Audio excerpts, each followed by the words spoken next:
Hey guys, today I'm going to talk to you about the dog proofs. It's going to be a fairly short video. I just want to give some hints and stuff. I've seen a lot of posts asking different questions about them lately. This one here in front of me is a Bridger T3. Here in Canada, I believe there's 5 or 6 that are certified. Majority of them are going to look like this with some differences in this mechanism here. The egg one is a little bit different altogether. If you look them up, you'll see what I mean. So when you're buying them here in Canada, just make sure you get one of the certified ones. I don't believe any of them are push-pull yet on the trigger.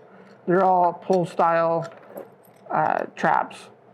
So basically the way this one works is when this dog is basically holding that wire open, set there. And then when a raccoon comes up, it pulls on that trigger and it releases this and allows the spring to move that wire up, capturing the animal by the foot.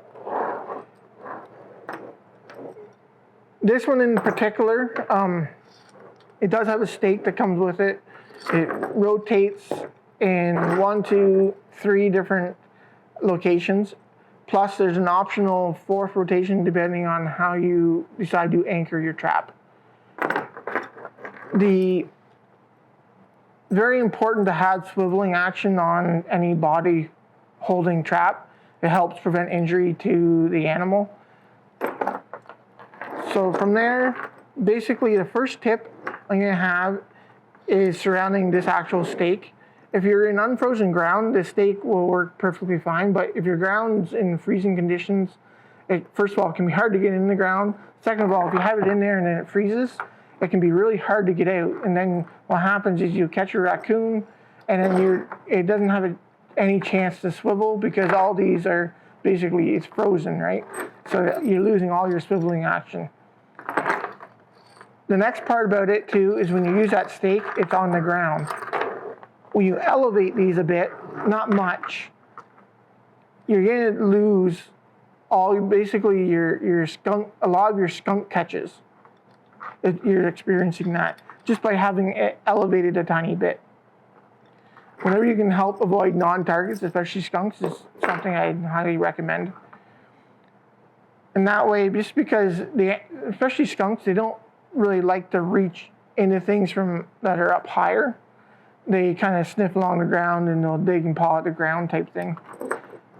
The next tip is when you do set these, always try to set them on about a 45-degree angle, like this, with your mechanism towards the top.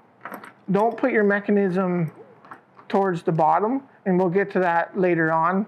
Because when an animal catches, when it does that, that mechanism's on the inside of their body, basically. So when they're pulling, that mechanism can catch on stuff, and they actually can put pressure on that mechanism and slowly release themselves. And that has to do with my last tip that I'll go over here in a second.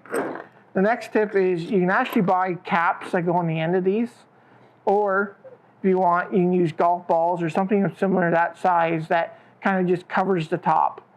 That way, when you have an animal come up, a lot of times they might knock it off by accident, but they're just not smart enough to knock it off, whereas a raccoon will fiddle with it and knock it off and put their foot in and get caught. So it's just another way of trying to avoid non-targets. The last tip I have to tell you is about setting on trees and setting around obstacles. I highly don't recommend it for a couple of reasons. Number one, if you get this all caught around an obstacle, you're going to lose a lot of your swiveling actions. And you always, like I said, you want to try to maintain as much swiveling action as you can.